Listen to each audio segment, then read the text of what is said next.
Dear Soap Diary. I hate to say it, I hope I don't sound ridiculous, but I don't think we're getting rid of Drew anytime soon. I think he may be our very own Peter August. Very own. I'm sorry, the next Peter August. Remember how Peter was all them years and it was like he was never gone? Drew will be an albatross on our neck until they finally decide to send this man packing back to the Lifetime network. Now, I have taken the liberty of accessing and assessing Alexis's criminal record. Okay, she, like I said yesterday, she only has 2 bodies. Okay, third time's the charm. She was able to get away with killing unaliving 2 men already. What's the third? She just has to put it in a situation where it's like she's doing it in self-defense.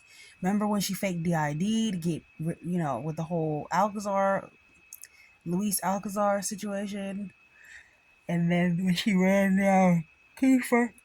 I don't remember how she got off of running down Kiefer. My girl is good. That's all I know. She probably had Diane representing her. Trust me, she has of uh plenty of witnesses, plenty of people that can vouch for her. The list continues to grow longer and longer of people who are willing to off Drew. Okay. Yesterday I saw online, usually I do not go online before I make these reviews because I want it to be my reactions, my thoughts, my opinions. So I don't go online until after. But yesterday, after the episode, I did see people were saying that add Danny to the list and add Scout to the list. The list is growing. And today we can add Molly to the list because I would love to see Molly finally snap and do something, This girl looks like she's always ready to snap anyway. This Molly looks like she's always ready to snap anyway. Like, any moment could be the moment that she goes over the edge. Why not add her to the list? Drew really sat in her face and I just wish, you could have been the one that we had this discussion with, because now things have gone too far. Yeah, they have gone too far. And Alexis she's gonna take you out. Do you not know this lady has bodies? She's done this before. This is nothing to her. You are playing. She's a Cassadine, sir. She's a Cassadine. She is Princess Natasha Cassadine, okay?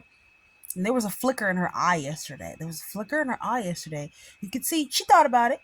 The thought very heavily crossed her mind. She had to take a step back because she's ready to end you. Drew's like, yeah, I don't think she should have any contact with her mother's family. Like, this man is deplorable. Then you have Kai over there talking about, oh, Massa, what we doing today, Massa? What's on the agenda today? He like, we moving to DC. We're moving to DC, Kai, with the big cuckoo eyes. Oh, well, Massa, I I I I like Miss Scott, and I did spend a lot of time with her on when I was helping, and I think she'd like her family here in Port Charles. You a good little slave, Kai, but unfortunately, you don't have no say in this. But you know how you can do? You could be my snitch. You could be my bitch. Sir, yes, sir. Oh, massa. Oh, my lord. Oh, he be like, oh, sir, yes, sir, massa. Yes, lord. When he see that man, oh my gosh. Talking about he got to know Scout and she really loves her family. Yes, because you were the only one that got to know her. Drew has not gotten a chance to get to know her yet because he doesn't care to get to know her. Drew doesn't care about that child. He's using her as a pawn in his manipulations, okay?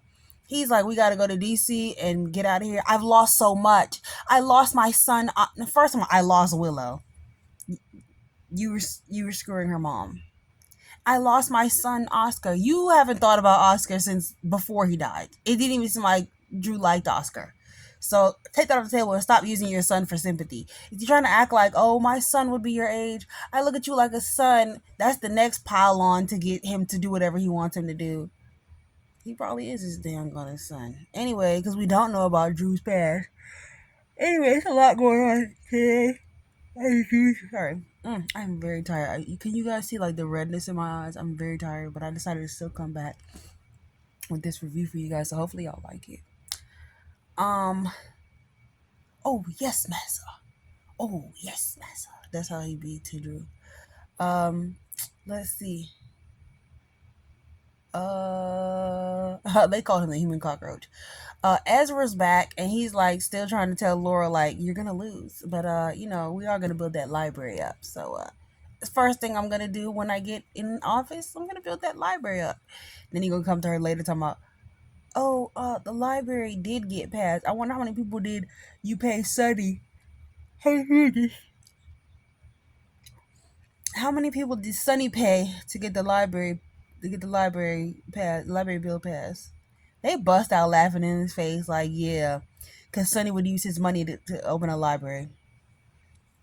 Anyway, Katrina, Trina's um Trina's makeup artist continues to do her a disservice and an injustice by not giving her colored lip gloss. I like her with colored lip gloss. Why do her makeup artists keep doing this to her? I don't know, girl. Y'all look close on IG, but she need to do your makeup better than that. She looked nice today, and I'm glad she ignored Kai and paid him dust, until the end where she gave him a little glimmer of hope. I don't like this. Keep these two away from each other. They don't have any chemistry. And we haven't seen Kai in a month of Sundays because he has no purpose on this show. And I was really, really getting excited to no longer see him. But apparently they won't let it go. I guess he's on didn't the 13-week cycle end? Let that boy go. So Kai comes to the pool, whatever. Trina's there talking to Aunt Stella. Aunt Stella's trying to convince her to give Kai another chance. Aunt Stella, please. Okay? Aunt Stella, please. Oh, he's a good man, Savannah. Aunt Stella, why you didn't marry that man in England? Stella, why you didn't marry Marcus when you got to see him again? Oh, they had no chemistry either. It was so weird. It was like they built up this big love story, and then her and Marcus had no chemistry. It was sad. It's a lot. It's a lot going on. As usual, it's too much going on. We're gonna get to so Aunt Stella tried to convince her to take him back tomorrow. He have loyalties and principles, and he just same BS he talking about. Aunt Stella, why don't you date him? Y'all have better chemistry anyway. He talking about Stella. Sir, you mean Miss Henry? Have some respect, because when you be calling Drew, oh, Massa, oh, yes, Massa, you don't call him Drew, you call him Massa. So you need to call her Miss Henry. Let's see. So Laura and Sunny are at the bar. Oh, let's go back to Kai. So she's like, he's too honest. And when he said he loved me, I believed him. And she's like, he said he loved me right after he told me what happened with Drew. Like, manipulation, Stella. You've been alive long enough to know what that's called. It's called manipulation. And she's like, oh, I believe him when he said he loved me, but I just can't trust him. Like, he has more loyalty to Drew. He has no loyalty to me, my family, and it put us in a bad position. Trina, don't trust that man. Let it go. You can get another one, okay? So, Sunny and Laura have a conversation where she's like, oh, Sunny, you're the best guy I ever known. And he's like, I am the worst guy ever. I'm Sunny. Don't trust me. Stay away from me. Oh, Sunny, you can't put yourself in danger for little old Mayor me. I'll be just fine. We're family for life. You're the best guy ever, Sunny. You're like an angel. And he's like, I'm like the devil, Laura. But I'm so grateful you see the best in me. I always will. You're Rocco's grandfather, and you're my best friend. So they have that conversation, and then Sunny apparently sent a gift basket to D.A. Brandabot, and so she's upset, whatever. I don't know why they didn't just have her say, I got it from your uncle. She keeps calling him Sonny Corinthos like Molly doesn't know who that is. You mean her uncle? That's definitely her uncle. You can just say your uncle, or you could just say Sonny. She knows who Sonny is. The hell? She's like, I can't have him thinking, this is, I can't have him thinking this is appropriate. We're not friends. He can't be sending me things. Laura's saying that Sunny is a better option for City than Jen Sidwell, which is true. Something was missing from this episode, and I think it's Alexis' presence. I actually wanted her in this episode. Let's see what else. Gio. So Gio's at the pool with Donna. He promises to come to her birthday party. He talking about his guitar, his violin is broken. Buy another one. Okay, you can afford it now, boy. I don't know why he don't just buy another one, but whatever. Says he's not playing the violin at the party, whatever. He still hates his parents for giving up adoption. He talks to Sonny. Sonny's like, Dante hated me when we first met because he didn't know about me, blah, blah, blah. Remember, add in the part where he shot him. When he shot him in the chest and almost killed him. Add that part in. Don't leave that part out, Sonny. Okay? Don't leave that part out. Because if he can get past him shooting him in the chest and saying, you're nothing to me, then so he could get past Dante saying he doesn't like him. I know that's his problem. He don't like me. Okay, well, he like you now. He's like went through the same thing, and I'm glad that they brought up that bit of history because he has the history of Dante has the history of not wanting to have a relationship with his father too, and having to struggle through that. And Sonny also has the history of not wanting to have a relationship with his father, so it's a generational thing. He also has a conversation with Michael, and Michael is like, "Look, I pushed my father away too, but family is everything." He's like, "Well, how come you don't let Willow see the kids?" You're like, "Hold up now, bro. That's a completely different story. Willow is crazy. You got too much dip on your chip now, bro. Let's just stick to the facts of your situation, not my situation, okay? Because I know what I'm doing. You need to assess to see if you know what you're doing, or if you're just trying to get caught up in anger and bitterness, and you're building a wall around yourself, and instead of letting your parents in."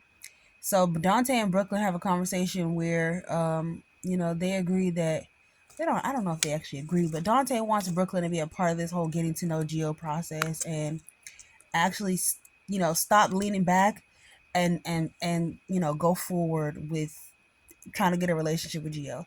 But she's hesitant because she's like, "Oh, I did what I did to Rocco." He's like, "Look, nobody cares about that but Lulu." And of course Gio, who's just looking for a reason to hate you. Just go to him and try to make a relationship with him. Giving him too much space is not good. I think Brooklyn ends up saying like, "No, I want you to do it, Dante, because you deserve a relationship with your child. You didn't know about him. It was me, and I messed up, and my son hates me, blah blah blah." And so she's like, I won't be the reason y'all both have a relationship." Chase and Willow meet up in the park. Oh, Brooklyn needs to be there to her son. Like, she needs to try as well because she's just widening the gap between them. And then he's gonna keep hating her. She's not gonna be able to adopt that baby with Chase. Her son is going to go to the adoption agency and probably be like, "Don't let her have no kids because she gave me up." And it'll just make things worse. So just put forth the effort with your son, girl. I know you don't really have maternal-ish vibes, but just push forth the effort with your child. So speaking of Chase, Chase is in the park with Willow over here telling her everything she want to hear. "Oh, Willow, you're not a bad person. You're a good girl.